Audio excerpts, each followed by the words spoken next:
up, you guys? Welcome to the March 17th edition of NBA 3-Ball presented by Established to Run. I'm your host, Mike Gallagher, getting ready to break down some Wednesday previews, some NBA action from Tuesday, and some fantasy ads at the end. In 10 minutes, hit the thumbs up and subscribe, please. A lot to talk about. Let's hit some Raptors here first, and let's talk some guys possibly coming back. OG Anunoby still out, but traveling, maybe the weekend. Fred VanVleet, doubtful, is cleared, but unlikely today. And Pascal Siakam sounds like he has a chance to play. He's cleared. He's questionable. He's been out a little bit. So, they'll probably have a minutes cap on him.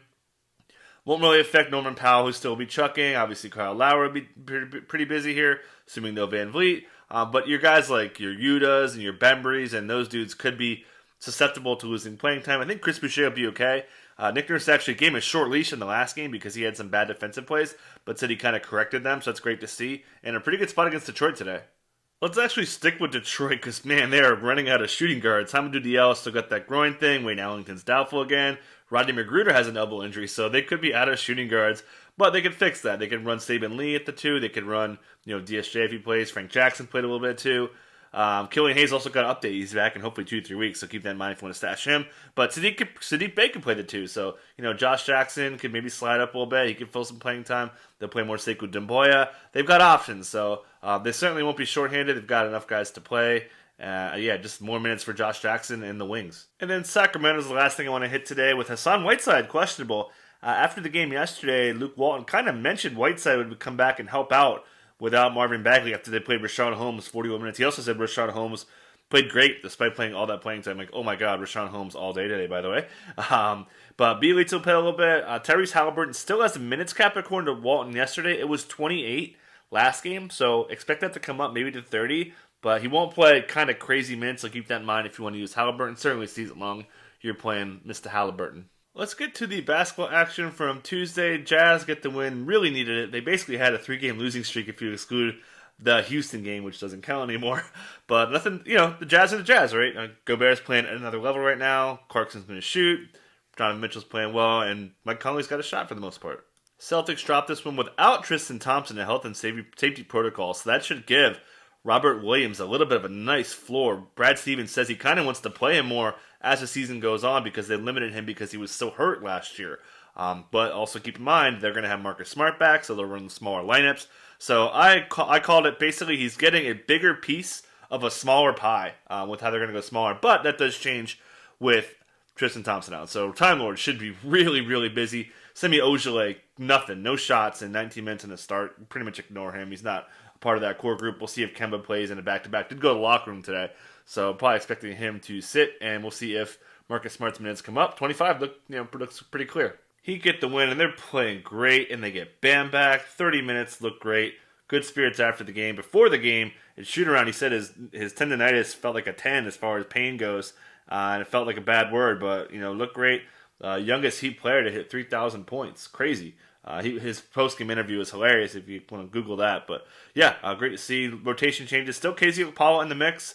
Kendrick Nunn probably dial back a little bit. And Tyler Hero struggled today after he looked like he was going to get going. No Kevin Love. And Larry Nance just locks it down with 38 minutes. Pretty decent stat line. If you picked him up, you should be feeling great. Garland struggling. And it's all rhythm. This team can't really get it going. JB Bickerstaff talked about that, how Colin Sexton is depending on how, if the team's in a good rhythm, he's great. If not, they're going to struggle, and he's going to struggle too. So, DeVale McGee, kind of a fluky stat line with Jared Allen not getting the big volume and kind of struggled today. I certainly don't read into that. OKC got the doors blown off them in the Windy City, but whoa, boy, Moses Brown, 20 and 16, 5 blocks, fouled out, 30 minutes. He's going to foul out a lot. Who cares?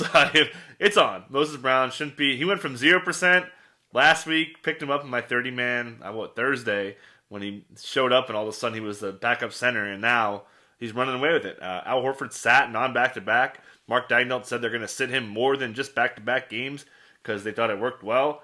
Trade rumors, obviously. You do not leave Moses Brown on the waiver wire, period. I mean, this guy's a stat machine. Pokashevsky quiet, but it's fine. He's going to have up and down games, can do a lot of things in the stat sheet, but they're going to find playing time for him. Whether it's Dort sitting out, whether it's Maladon moving to the bench, which I think is probably more likely when this team gets healthy. He could play next to Baisley, move Roby to the bench to get minutes that way. There's a lot of ways, and they want to play Poku, so I'm not totally discouraged by this game, but he's so raw he'll have bad games. Zach LaVine had a party without Luke gets Dort out there, drops a 40 spot. Also, Wendell Carter Jr. started the second half after Billy Donovan kind of said that he wanted to make a lineup change, but he wasn't really sure what. So I kind of reading between the lines, I think it's more like he likes Kobe off the bench, and he kind of did it together. So I think Kobe would stay. Possible Wendell Carter Jr. gets back in the starting minutes somewhat. Donovan also talked about how he was trying to get Young more minutes because it was tougher for him to go from 42 minutes where he was subbing in to use his minutes properly to now 48. So obviously this game was a blowout, so he probably would have been closer to 30 here. Played great. He just dominated this game. Everyone did. OKC's interior defense, as great as Moses was not very good. 76ers get another win with that Joel Embiid. Man, they're good. Tobias Harris, man. Doc Rivers is the Tobias Whisperer, just playing. He's an all-star, despite not getting the distinction. Dwight Howard dominated the minutes. Tony Bradley's going to be hit or miss, but Howard's role should be solidified. We know the role Mike Scott in certain matchups, but this seems to be pretty figured out as far as who's running the lion's share of the center minutes. That would be Howard, while Tybull continues to put up the stocks. Mr. NASDAQ, as I like to call him. Danny Green, no offense, 3 points, but he played well defensively. Knicks dropped this one. They could get Mitchell Robinson back, cleared for contact, so maybe, if not the next one, the one after that. So he's close. Keep that in mind if you're going to drop Nerlens Noel, who played pretty well today. Also, Derrick Rose could be back soon, too, so we'll see how that affects Emmanuel Quickly. Certainly would expect Frank Ntilikina to go away.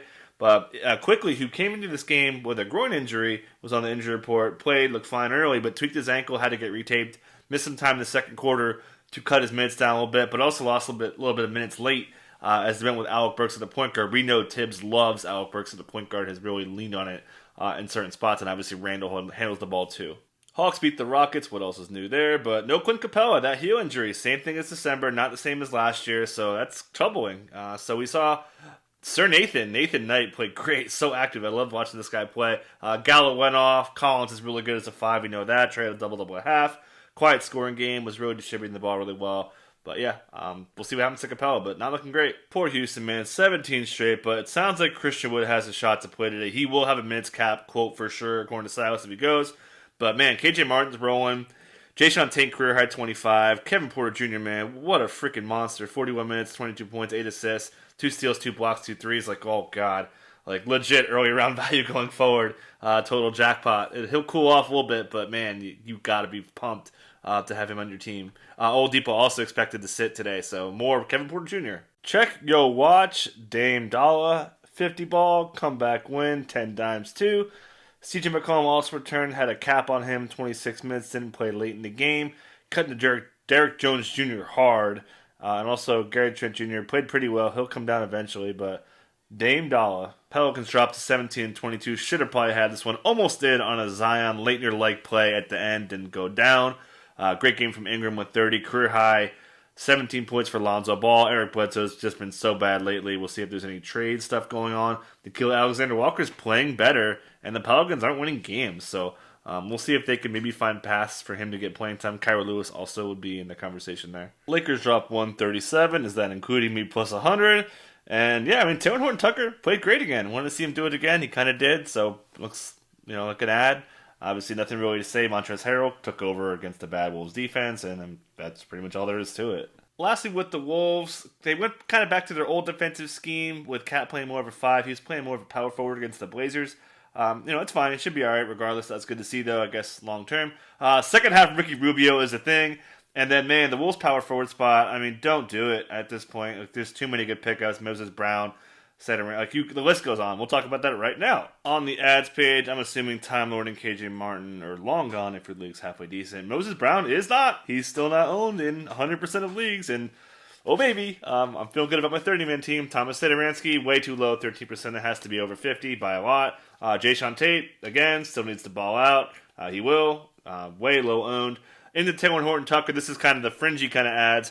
Nikhil Alexander-Walker, for reasons I mentioned. Jalen Noel short term, I wouldn't add him unless you're really concerned about now. He'll go away kind of once they get players back.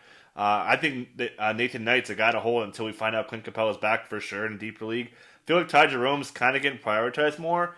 He may find playing time, not the greatest ad. Same with JaVale McGee, who's fine. Only going to get minutes in the teens, but he could do damage in that time. And Kenrich Williams, another OKC guy, lower in the pecking order, but that's kind of why they got rid of Hamidou Diallo. Take care. Catch you next time.